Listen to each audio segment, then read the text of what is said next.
Hello, everyone. Welcome back to K School. My name is Coach Massey, and this is Next Level Debate Academy. Today, we're going to talk about debating versus negative critique alternatives.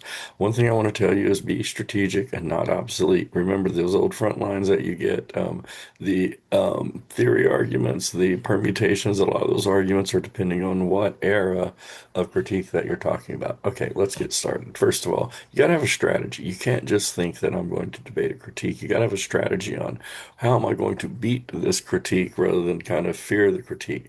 I think there are two levels. One is theory arguments, and the two is the disadvantages to the alternative.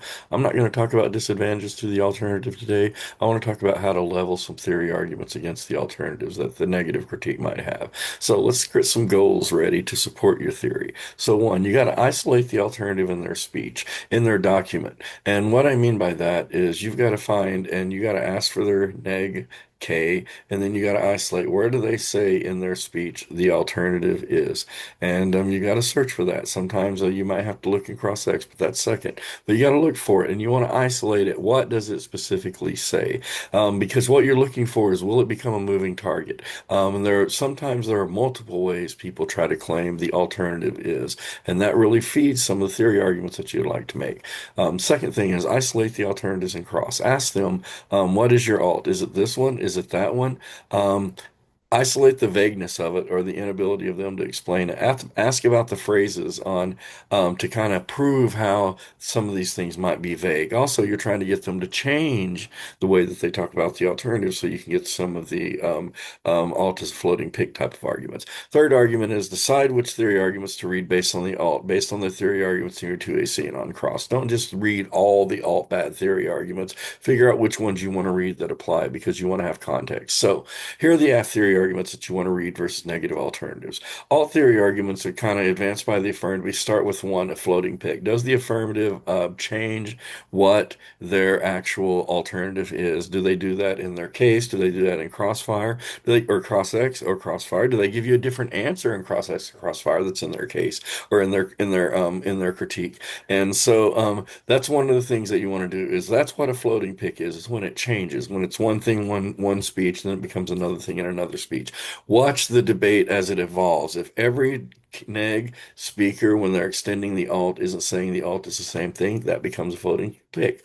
Second argument is you're looking for vague alts. You would argue that I want to go back to the theory on floating picks. You argue that floating picks are a voter because of strategy skew, predictability, and fairness. It's a reason to vote against the team. It's in round abuse. It's already occurred. I have no way in which I can recover the theoretical approach that I made to your critique, considering all the different ways that your critique alternative has changed. The second thing is the vague alts. Vague alts are a voter because they allow the infinite negative shift. It makes being AF impossible. In other words, they are a floating pick, but also the vagueness of the alt means that when I try to leverage, say, offense against it, you're like, no, that's not us.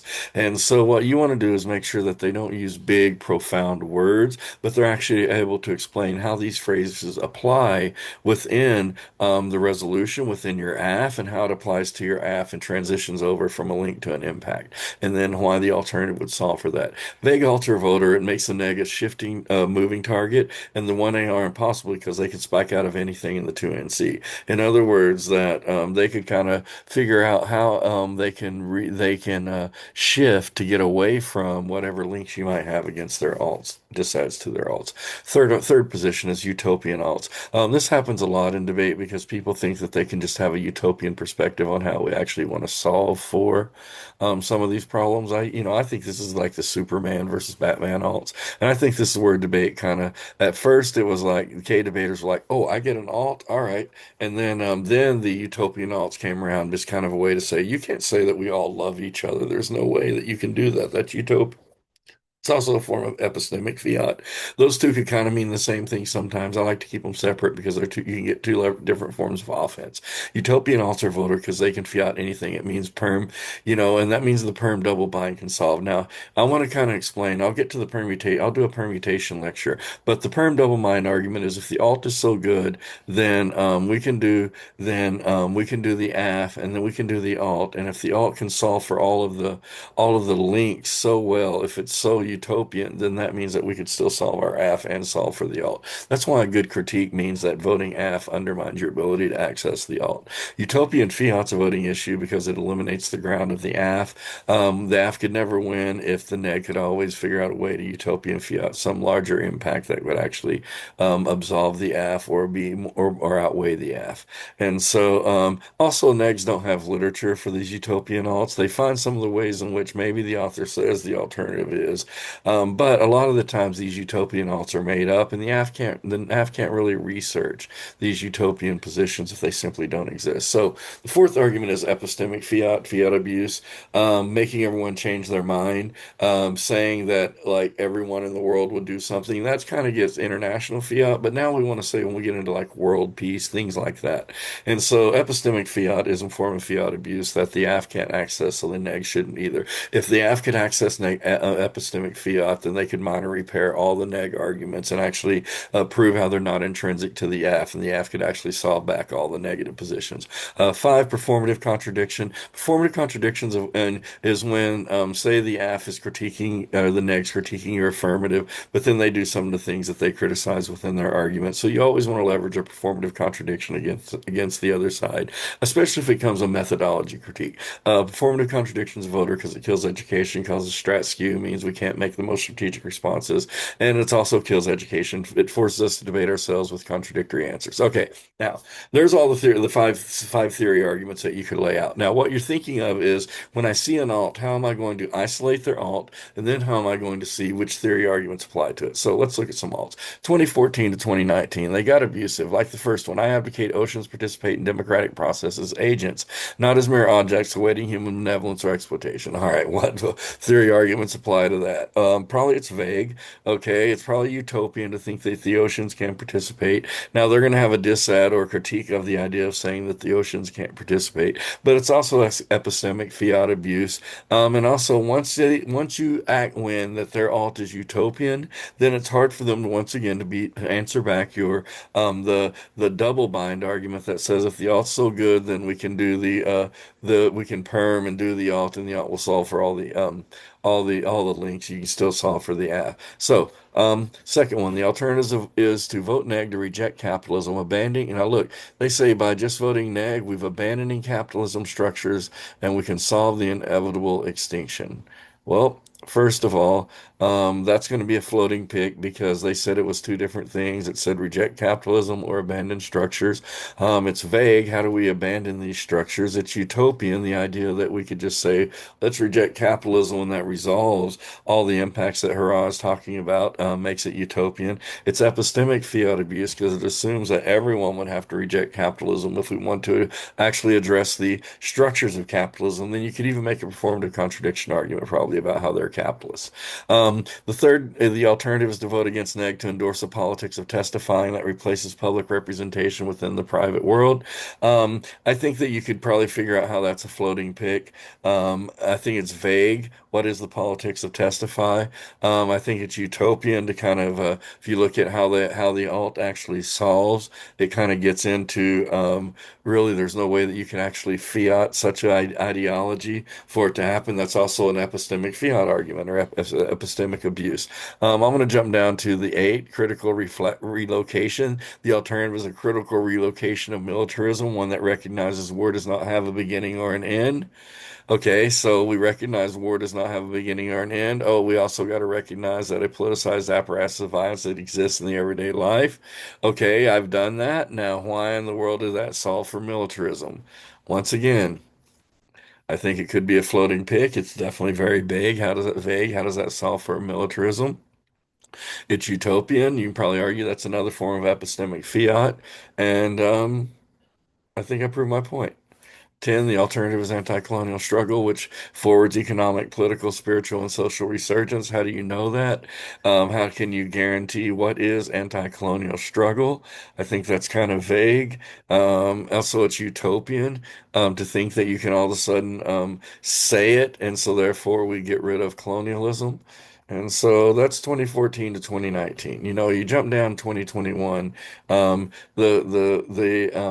alts get longer. Okay, people have started to kind of contextualize their alts with evidence. And so the alt is a radical refusal of the hopeless university and its hegemonic scholarship that commodifies the intellect of its laborers in favor of a reimagination of intellectual work as a movement against capitalism through a dialectic process of transcendence. See, when they get really long, then a lot of your theory arguments can apply more. Okay, I think that this is a rejection AF, a rejection alt, and so I think this is one of the better alts in debate that you need to be aware of. Now, what you got to prove, they have to prove with the neg with an alt like this is what is the value in saying no to the AF? Why is that rejection good? And so now they claim that it's a part of the reimagination of the intellectual work as a movement against capitalism through a dialectic process of transcendence.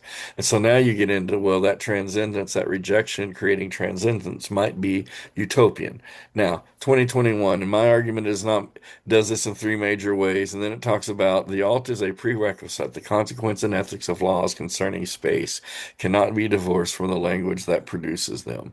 Now, this gets into the idea. Now, this is one of my more conceptualizations of knowledge production. And so how the alternative, our form of knowledge production is a prerequisite to the things that we could actually solve. And so I think that this kind of gets a little bit deeper into rejecting the AF and why the AF might be bad without falling into a lot of the different theoretical arguments that they have above. And so this is, these are kind of some of the better ones, but at the same time, it's still vague. It's still probably a form of epistemic fiat. And so there's still ways to engage it. Number 18, 2024, the alt is the indigenous domain that pre-exists European arrival and generates sovereignty without the grant of imperial legislatures. This is kind of another way of trying to say, return the land. But I think that's the old Churchill method. Then it kind of moved from return the land to anti-colonialism or just colonialism. Then it also moved into anti-blackness and colonialism. I think Jody Berg even gets more into the praxis of how those function together.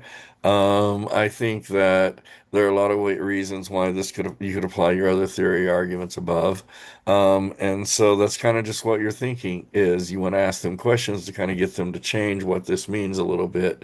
Magical thinking, obviously utopian. Now, yeah, now critique teams aren't dumb. Just remember that. So when you say, oh, utopian thinking, this is utopian, they might argue that utopian thinking is good. It's the only way out of our current way of understanding the world.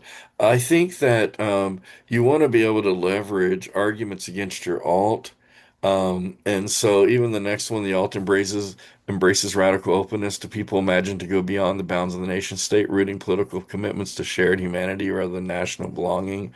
And so once again, you could apply your theory arguments here, but I think, one of the key things that you should recognize when debating critiques, and I'll tell you this if you want to be a good critique debater, is there should be a whole nother part of the argument that says what comes first.